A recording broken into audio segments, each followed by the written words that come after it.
Para comprender muchos aspectos relacionados con las precipitaciones,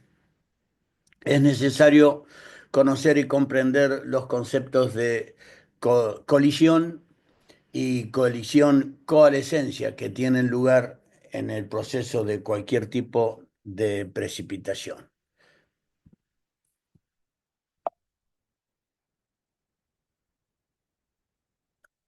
La colisión, que es un choque, puede involucrar gotas de diversa temperatura y partículas sólidas, como los denominados núcleos de condensación. Los núcleos de condensación, contrariamente a las gotas de diverso tamaño y temperatura, son partículas sólidas como polvo en suspensión, contaminación de distinto tipo en la atmósfera, que favorece este mismo proceso de colisión y de colisión-coalescencia que vamos a ver. Esto comienza o se explica cuando una gota de un tamaño relativamente superior a las del entorno precipita de una nube y al colisionar con gotas más pequeñas las atrae a sí misma y comienza el proceso de, como consecuencia de esa colisión, el proceso de colisión-coalescencia, porque la coalescencia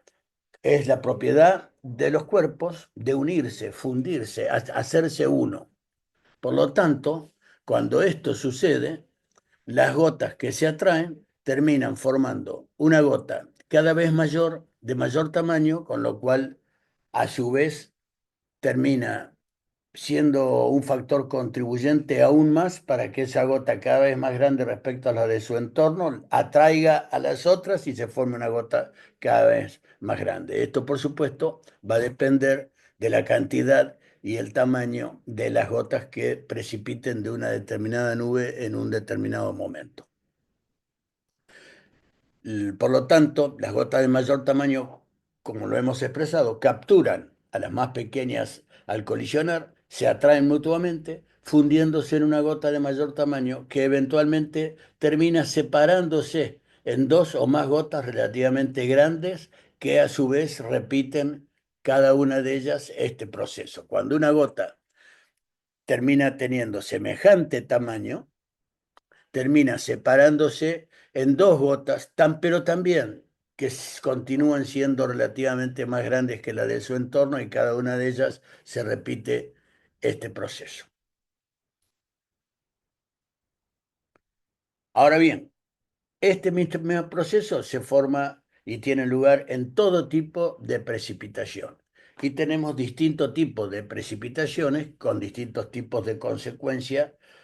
para el aviador.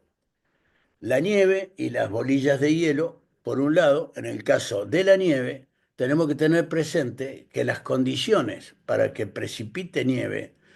el 100% de la precipitación sea nieve, es que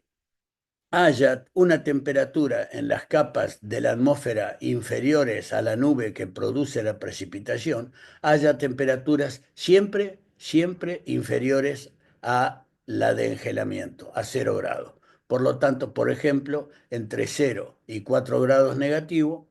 sería la temperatura de la atmósfera propicia para que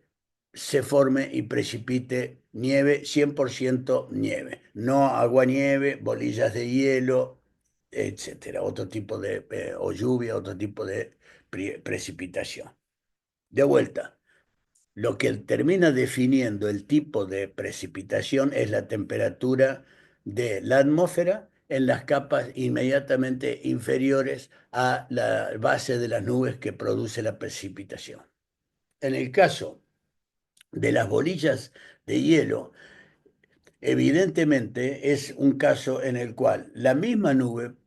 produce y genera la misma cantidad de nieve, pero debido a que la temperatura en las capas de la atmósfera a las que nos estamos refiriendo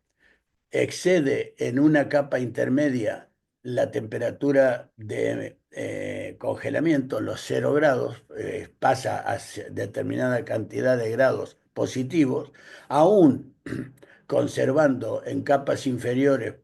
adyacentes a la superficie temperaturas muy inferiores a cero, aún así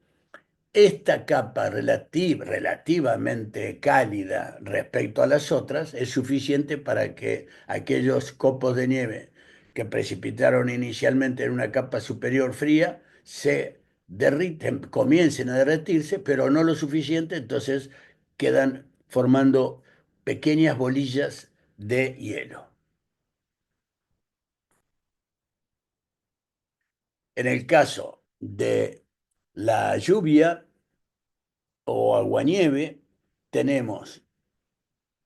de vuelta distinta temperatura en las distintas capas de la atmósfera. Por lo tanto, cuando hay una capa intermedia de la atmósfera relativamente cálida, pero bastante amplia respecto a la que vimos previamente, ya no se derrite solamente a nivel de bolillas de hielo, sino que esas bolillas siguen derritiéndose en las capas más próximas a la base de la nube y por completo en las capas inferiores. Por lo tanto, se terminan convirtiendo nada más que en gotas de agua, en lluvia. Y lo mismo pasa con el agua-nieve cuando esa lluvia es a temperaturas muy frías y la lluvia,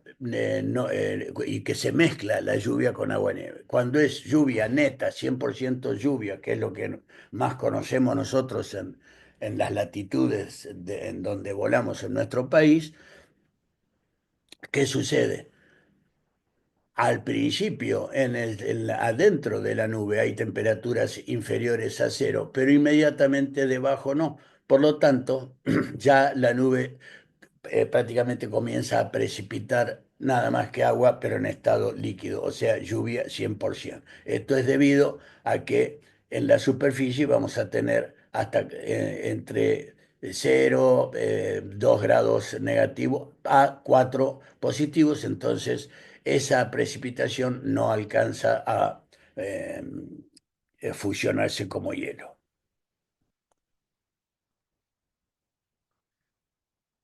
Dentro de las precipitaciones con consecuencias más severas para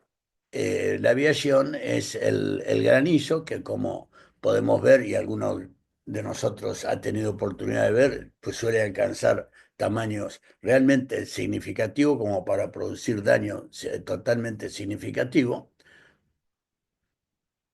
Es la consecuencia, como vimos en su momento cuando nos informábamos acerca del ciclo de vida de una célula de tormenta, de un cumulonimbo, sobre todo en su etapa de madurez. Recuerden que estaba esa etapa caracterizada por corrientes ascendentes bastante importantes y eso hace que esa corriente ascendente genere un desarrollo vertical de la nube hasta la tropopausa. Por eso recuerden que se formaba este que se llama yunque por la forma que tiene, porque al dejar de disminuir la temperatura con la altura, cuando se llega a la tropopausa, hay un isoterma que no le permite en condiciones normales a la nubosidad seguir desarrollándose, pero estamos hablando de 11.000 metros, 36.000 pies del tope de la nube. Muchas veces lo supera, arriba de 47.000 pies, muchas veces no se puede pasar una tormenta. Por lo tanto,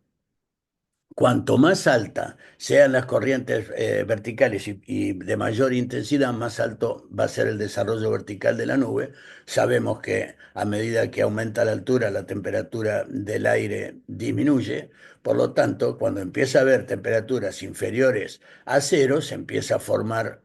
hielo de toda magnitud, tamaño y severidad. Depende de las características del desarrollo de esa nube de tormenta. ¿Qué pasa? Esas partículas de hielo, el granizo, adquieren semejante peso por el volumen, la masa y el peso que, por lo tanto, desarrollan, que precipitan por una cuestión de gravedad, favorecidas por la corriente vertical, pero descendiente, que hay en lo que se llama el downdraft, la parte que hay descendientes, como vimos previamente en el cumulonimbo, que es en la parte frontal, que es donde más se desarrolla la precipitación, expresada en oscuro, como lo vemos en la realidad, siempre que precipita una nube de tormenta. Por lo tanto, la, también existe la posibilidad que dentro de la nube y hasta fuera de ella se forme granizo cuando el aire se encuentra con gotas o humedad en forma de gotas, lo que se llaman supercongeladas, que no se encuentran en forma de hielo o granizo hasta que algo las perturba. Por lo tanto, se comienza una etapa primero embrionaria del granizo con tamaño, una masa más pequeña, en la medida que adquiere y se suma este fenómeno que vimos de colisión y coalescencia, por lo que pasa exactamente lo mismo que con las gotas, esas partículas de hielo adquieren cada vez más tamaño hasta precipitar a la superficie o en vuelo eh, contra la trayectoria de una aeronave. Una de las consecuencias más negativas en un aeroplano con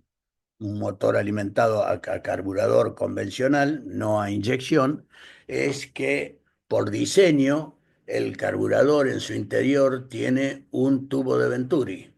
que como vimos,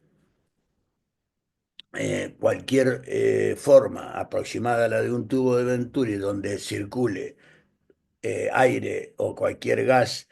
en su interior, cuando sus partículas se aceleran y desaceleran respecto a al recorrido de su forma, cambia la presión. Cuando cambia la presión, cambia la temperatura. A mayor presión,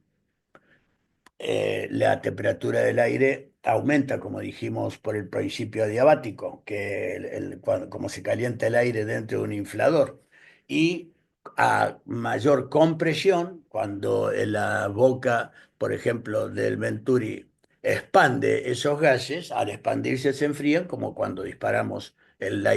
gas dentro de un matafuego. Ese fenómeno ese fenómeno dentro del tubo Venturi, cuando hay condiciones de humedad y temperatura del aire determinadas dentro de un determinado rango, es particularmente peligroso porque se forma hielo en el carburador que, por supuesto, obstruye el normal tránsito de la mezcla para alimentar la mezcla de combustible y aire que el motor necesita para su funcionamiento. Hay varios gráficos y tablas que muestran con claridad cuáles son las condiciones más favorables para la formación de hielo en el carburador, desde el área de engelamiento serio o severo, que es el área azul, que fíjense que si tenemos temperatura de punto de rocío en las ordenadas y temperatura del aire en las abscisas, con temperaturas del aire ya de 10, 12 grados positivos hasta 15 grados positivos, si yo tengo un punto de rocío de el mismo valor, 10, 12 grados, voy a tener engelamiento severo y sin embargo la temperatura no es tan baja. Muchas veces se comete el error de pensar que la necesidad, la importancia de aplicar aire caliente al carburador antes de reducir el motor es cuando estamos operando en días muy fríos, de muy baja temperatura. Sin embargo, ustedes ven que ya podemos tener engelamiento ligero a temperaturas de 30 grados, pero con puntos de rocío de 20 y de 30 también. Esto tiene que ver porque recuerden que cuando la temperatura del aire iguala a la de la temperatura del punto de rocío, 30 positivos, tenemos el 100% de humedad relativa. El 100% de humedad relativa representa que el aire está saturado, el aire no puede admitir más humedad, se condensa inmediatamente. Si eso pasa en un entorno en donde rápidamente le bajo la temperatura por expansión del aire en el tubo Venturi, se congela la humedad que tiene ese aire. Por lo tanto, por muy bajas temperaturas que tenga, con 10, 15 grados bajo cero, si la temperatura del punto de rocío no es tan baja como esto, yo no voy a tener con 10 grados bajo cero y el 40% de humedad, yo no tengo engelamiento. Ese es muchas veces, repito, el error conceptual que se lo relaciona a la formación de hielo en el carburador con días muy fríos. No es así, es la cantidad de humedad relativa, la relación de la temperatura del aire con la temperatura del punto de rocío en la masa de aire en la que estoy volando. Por lo tanto, siempre, siempre, especialmente en días muy calurosos, pero con altos puntos de rocío, días de 28 grados de temperatura, que los tenemos a cada rato, pero con 28 grados de temperatura de punto de rocío, tengo igual probabilidad de formación de hielo que con 0 grado y 0 y 2 grados de punto de rocío.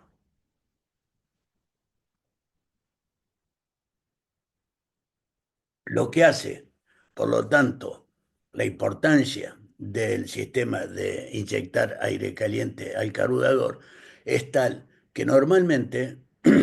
si este es el frente del aeroplano, el cono de la hélice, la entrada de aire del exterior, llega un momento que ese aire, el carburador toma aire, necesita tomar aire del exterior. En condiciones absolutamente normales, cuando yo eh, no tengo aplicado aire caliente al carburador, el, eh, la corriente de aire va a ingresar por un filtro que ustedes habrán visto que por debajo de la toma de aire del, del frente de este tipo de aeroplanos hay un filtro, es para que el aire que vaya a ingresar al carburador venga filtrado. Ese aire entra al carburador y es mezclado con el combustible en el carburador para que esa mezcla combustible-aire vaya a producir el proceso de compresión, de admisión, compresión, explosión y escape que vamos a ver cuando veamos los grupos motopropulsores. Cuando yo necesito inyectar aire caliente al carburador, que no es el caso que dije recién,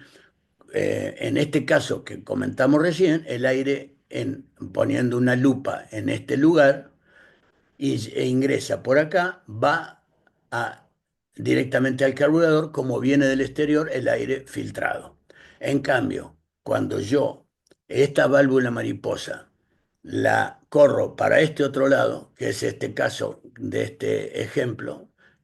la giro con el interruptor, con el cable que opera el aire caliente al carburador, lo que estoy haciendo es mover esta válvula mariposa, por lo tanto cierro esta entrada de aire y estoy permitiendo ingresar al carburador una entrada de aire alternativa que pasó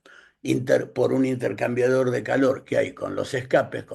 no con los gases de escape, sino con el calor que producen los escapes. El aire al circundar los escapes se calienta y entonces ingresa ahora por acá, porque esta válvula está corrida para acá, ingresa el aire en circuito rojo, que ya es aire caliente al carburador. Aire frío siempre se representa en azul,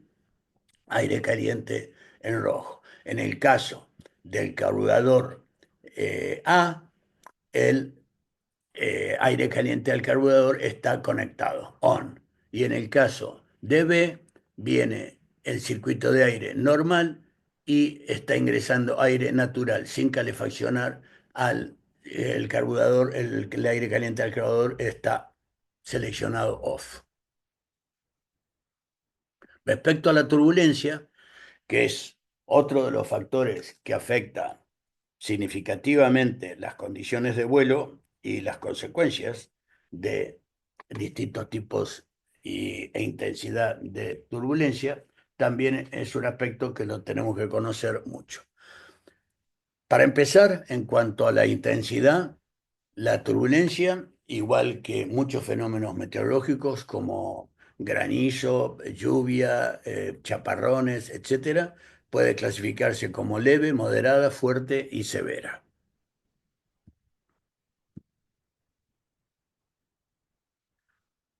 Y la turbulencia puede ser causada por múltiples factores, muy diversos. Uno de los más comunes a los que ya nos referimos cuando vimos el calentamiento por radiación solar de la superficie terrestre, es lo que se llama corrientes convectivas o proceso de convección. El sol, la radiación solar, calienta la superficie durante un determinado tiempo. Hay alrededor de un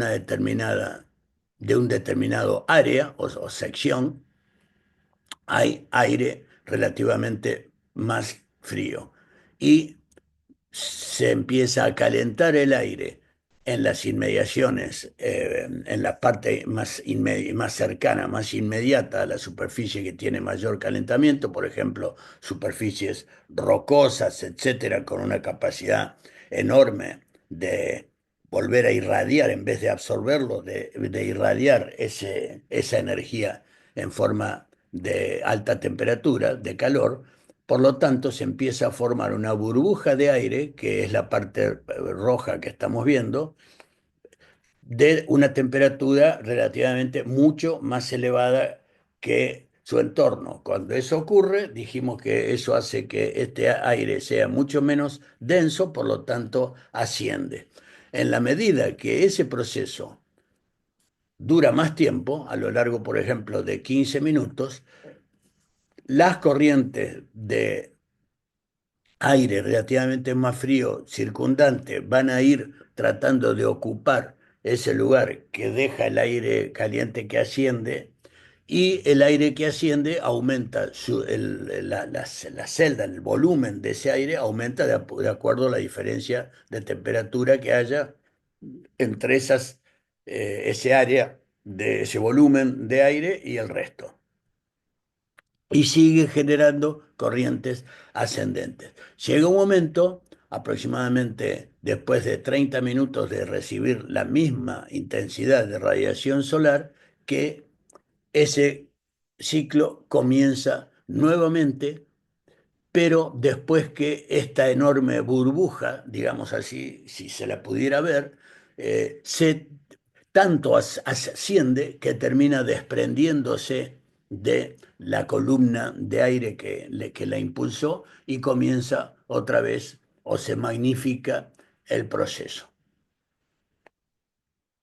Eso es lo que genera corrientes verticales ascendentes, denominadas convección, y es lo que hace que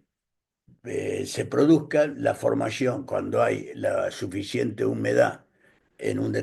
determinada capa de la atmósfera, es lo que produce que esa convección producida por la radiación de la Tierra hacia el espacio produzca esas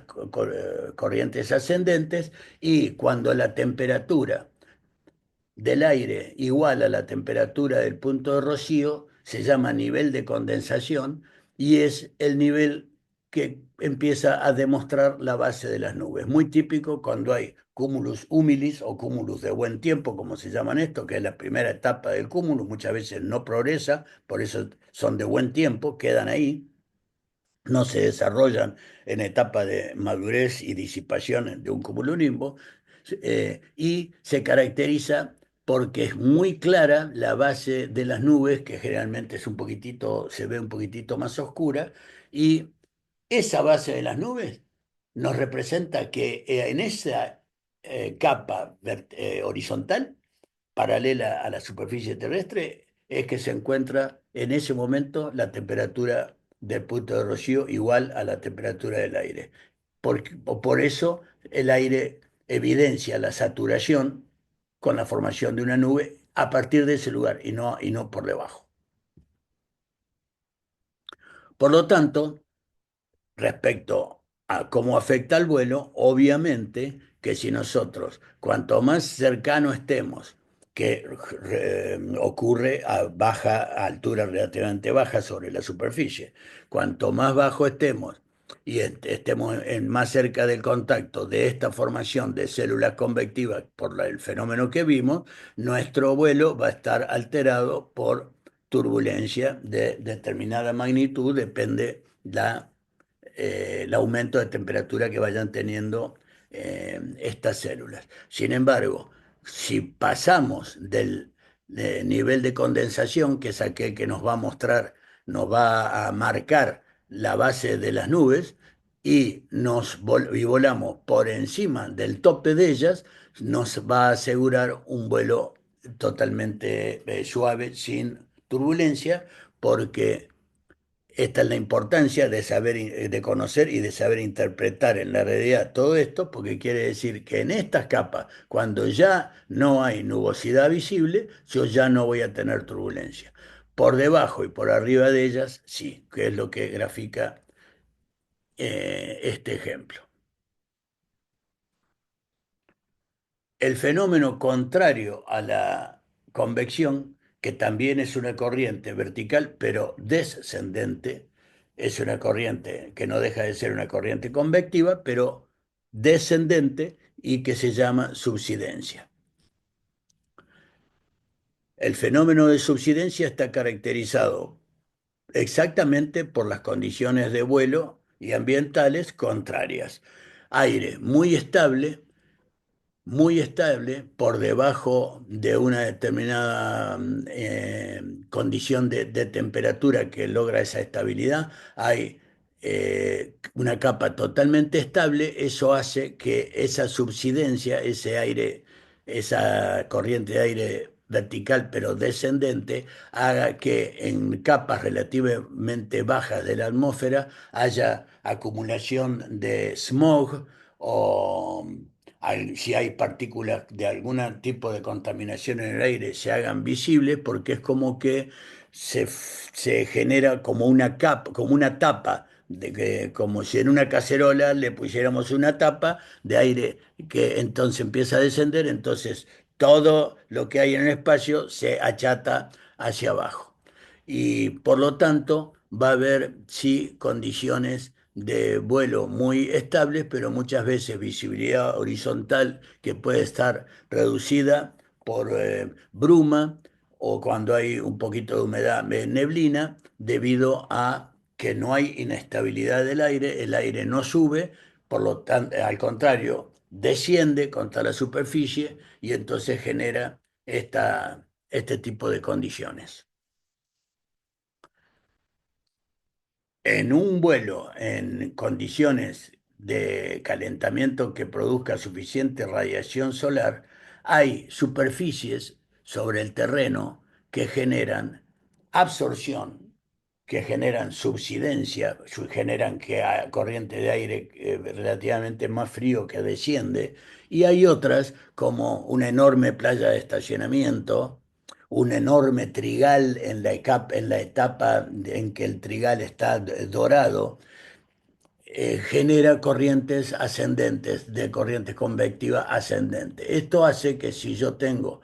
como esperada, como deseada, una trayectoria descendente de mi avión hacia la cabecera esta de 3 grados, yo vaya atravesando lugares en donde tenga corrientes ascendentes y otros como un lago o un bosque muy frondoso y verde que va a producir lo contrario, va a producir que en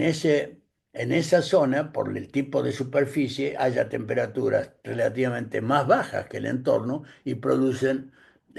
corrientes de aire descendente. Por lo tanto, eso me va a producir que el aeroplano esté sometido a una corriente de aire vertical descendente en una parte de la trayectoria, ascendente en otra. Entonces es muy importante para este fenómeno que uno vaya conociendo y reconociendo qué tipo de superficie es aquella que absorbe y qué tipo de superficie es aquella que va a reflejar, a refractar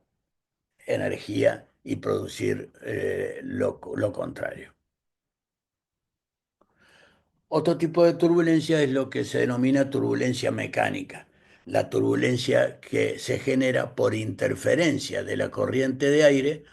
con obstáculos. Por ejemplo, en el caso de una cabecera, que muy típicamente suele ocurrir, que es en las cercanías de una cabecera de una determinada pista haya hangares, que es lo más común, sobre todo en aeropuertos relativamente pequeños. Bueno, hay hangares, edificios, la torre de control, bosques, como en el caso de Aeroparque, y edificios del lado de la ciudad, en Aeroparque, usando la cabecera 1-3, hacia el lado del río están los bosques de la costanera y hacia el lado de la ciudad están los edificios. Venga de donde venga el viento relativamente cruzado, va a haber turbulencia mecánica, porque las líneas de corriente de un viento que viene firme y eh, parejo,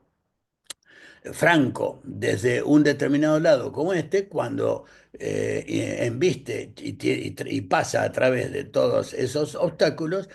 cambia de velocidad, de dirección y de sentido. Por lo tanto, genera turbulencia.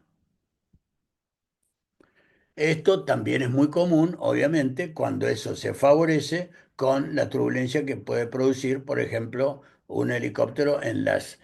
cercanías del mismo, que generalmente no va a ser afectado por aeronave, pero sí puede afectar vehículos, personas que no tengan la precaución de evitarlo. Pero de vuelta, el viento viene firme de una determinada dirección y sentido e intensidad, pero resulta que cuando se empieza a ser interferido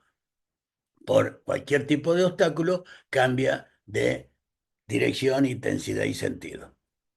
y se hace turbulento. El mismo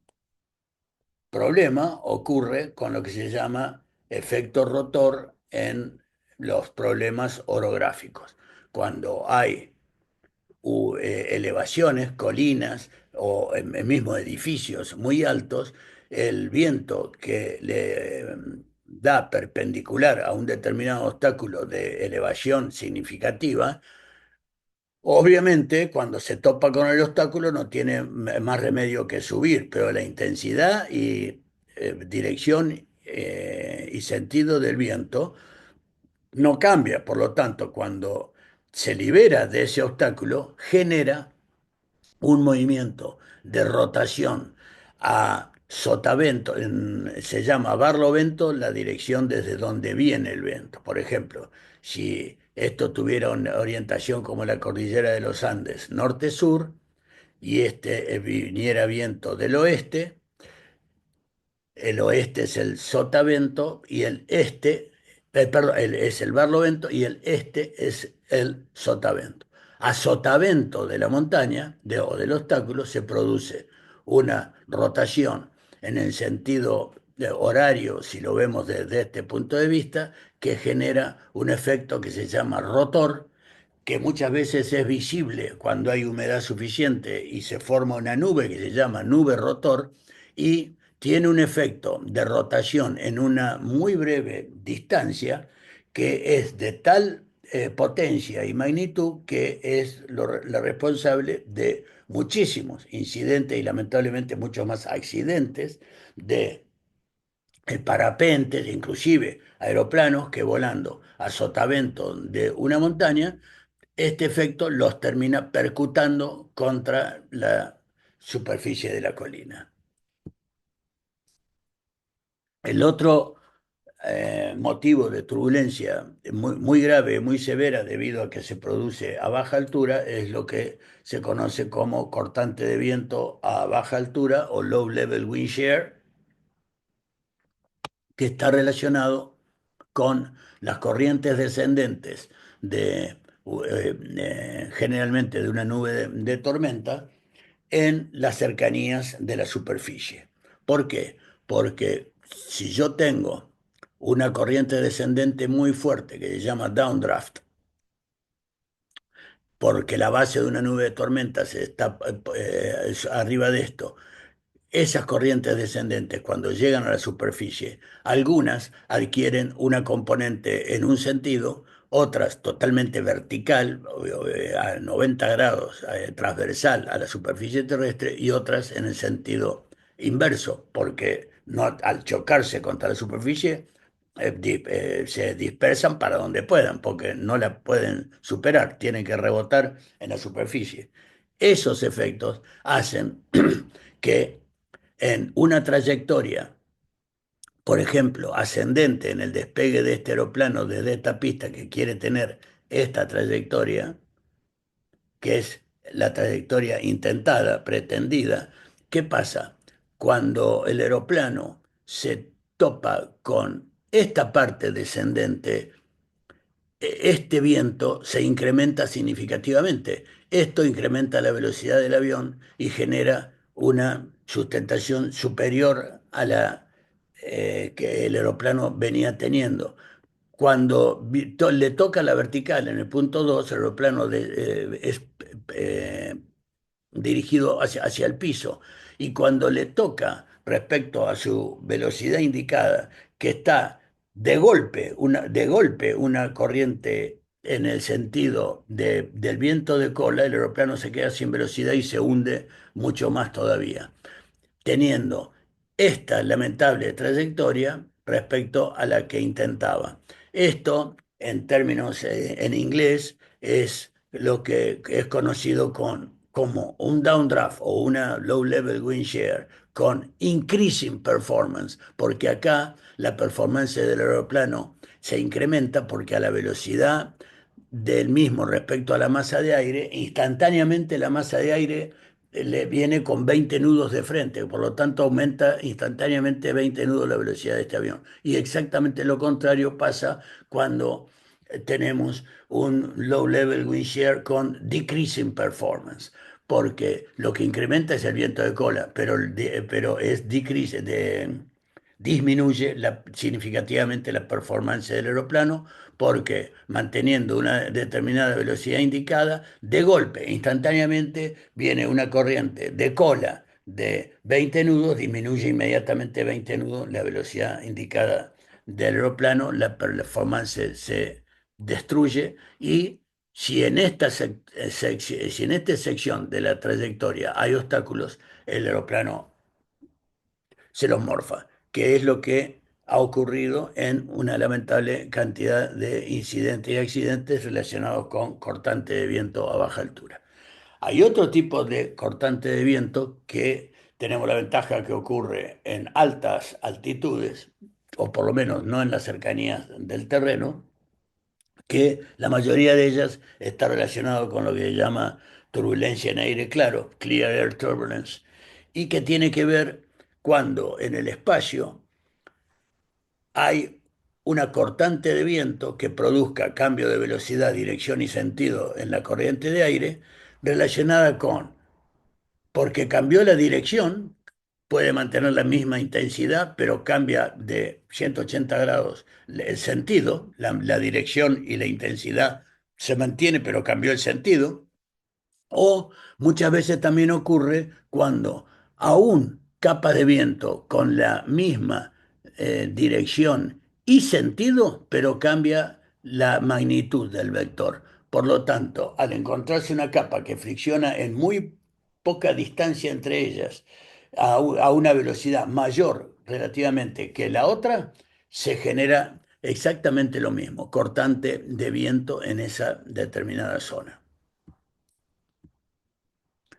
Por tormentas también vamos a encontrar turbulencia, por lo que dijimos que representa las inmediaciones de una nube de tormenta. Y lo vamos a ver también más adelante relacionado con la actividad frontal, con la turbulencia relacionada con frentes. Pero en este caso están graficadas por esta fotografía ambas cosas. Un frente significativo de tormenta que divide marcadamente dos masas de aire de distintas características y caracterizado obviamente por gran cantidad de nubes de tormenta y nimbostratos, que es lo que caracteriza la gran oscuridad en la base de las nubes. Otro factor de turbulencia es cuando hay inversiones de temperatura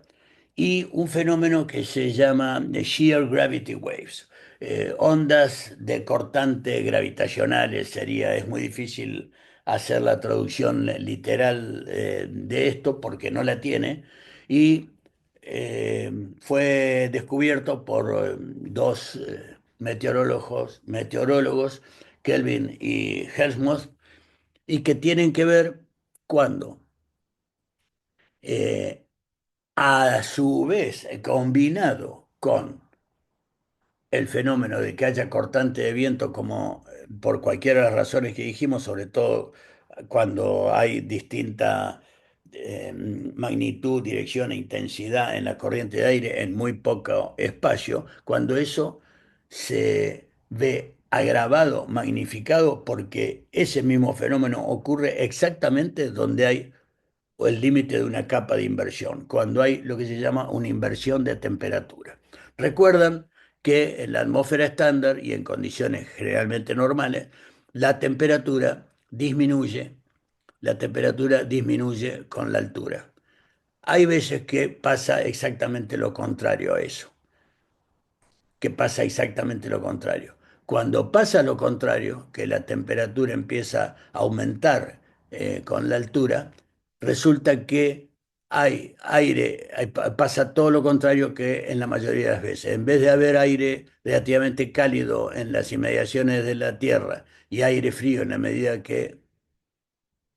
ascendemos, ocurre exactamente lo contrario. Hay capas de aire más cálidas en altura y más frías por debajo. ¿Qué pasa? En el momento donde, recuerden entonces que si en las ordenadas tenemos altura y en las abscisas tenemos temperatura, normalmente esta curva es al revés. La temperatura disminuye, porque acá hay baja temperatura y acá alta. La temperatura disminuye a medida que aumenta la altura. Acá pasa al revés. Y en vez de llegar un momento donde hay un isoterma o al revés, acá pasa al revés, empieza a disminuir recién eh, en un determinado momento. Eso se llama capa de inversión. Muchas veces es visible por el fenómeno que les mencioné antes, porque exactamente donde está el límite de esa capa de inversión hay como una tapa que todo el aire por debajo es tan estable que y con corrientes de aire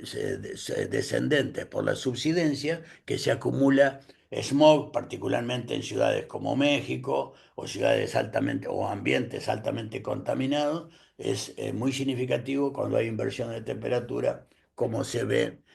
cómo se hace visible esa capa donde está muy definido, donde ocurre el cambio de tendencia de la temperatura. Cuando eso es favorecido por cortante de viento, tiene lugar muchas veces una nube que yo les recomiendo escaparle igual o peor que a un cumulonimbus, que son las nubes de shear gravity waves, ondas de cortante gravitacional o de ondas de grave cortante. Y ustedes ven que para que se forme nubosidad de este tipo, tiene que haber una cortante de viento tal que ahí en ese lugar el viento se remoline, como lo hemos visto en forma gráfica, pero cuando existe este tipo de nubes se lo puede apreciar físicamente que ahí está el fenómeno. Es tan bonito que da ganas de ir y volar a través de ellas con el aeroplano, pero tiene fuertes, graves, cortantes de viento esas ondas. Y hay que escaparle para no terminar con las ruedas para arriba. Por corriente en chorro es otra de las fuentes de turbulencia y fuerte cortante de viento. Por suerte en altura, en inmediaciones de la tropopausa. En realidad hay un fenómeno que se llama jet stream o corriente en chorro, que lo van a ver cuando se aproximen a aerodinámica de alta velocidad y meteorología de altura, que tiene lugar en la tropopausa y en realidad genera una ruptura de la tropopausa, que cuando se produce esa ruptura de la tropopausa es probable que la nubosidad de un cumulonimbo penetre en la estratosfera como hemos visto ocasionalmente. Alrededor de una corriente en chorro, la corriente en chorro, si esto es un corte transversal, o sea, el aire corre a 90 grados de esto. En eh, de una manera tal, en una distribución tal que ustedes tienen acá la línea de corriente. Cuanto más cerca del centro, del núcleo de la corriente en chorro, mayor es la velocidad de las isotacas. Las isotacas son líneas que unen puntos de igual intensidad de viento. En el hemisferio sur, a la altura de Mendoza, generalmente en la ruta de Santiago a Buenos Aires, puede ser afectado. Yo he tenido la oportunidad de experimentar corriente en chorro de 250 nudos desde el oeste hacia el este, lo cual eh, es altamente significativo la manera en que afecta la velocidad terrestre y respecto a la turbulencia, la corriente en chorro tiene la característica de que en el lugar donde sus isotacas están más apretadas por la forma que adquiere el perfil de una corriente en chorro, que está graficado acá con este óvalo rojo, ahí es un área de fuerte turbulencia y si no hay nubosidad visible, tiene lugar lo que se llama, como mencionamos anteriormente, CAT, Clear Air Turbulence, turbulencia en aire claro. De vuelta, si este es el perfil de una corriente en chorro, cuando más cerca del centro del núcleo, mayor va a ser la velocidad en esa línea, en el eje de esa corriente en chorro, y donde más apretadas estén las isotacas, va a haber alta posibilidad de formación de clear air turbulence, de turbulencia en aire claro, fuerte cortante de viento en altura. Donde más juntas están las isotacas se encuentran las mayores cortantes de viento. La turbulencia por onda de montaña obedece, en principio, como generación al mismo fenómeno que dijimos, la turbulencia orográfica que formaba la nube rotor, acá la tienen, a la rotor, pero ¿qué pasa? Cuando esto lo vemos en un perfil de mucho mayor altura, estas corrientes que corren de izquierda a derecha, aparte de que por debajo y a la altura del obstáculo va a tener efecto el rotor, y si hay nubosidad se va a poder ver la nube rotor, pero por encima se empiezan a formar ondas de montaña, que es extremadamente usada por los vuelos en planeador, en vuelo sin motor, porque este fenómeno perdón, permite que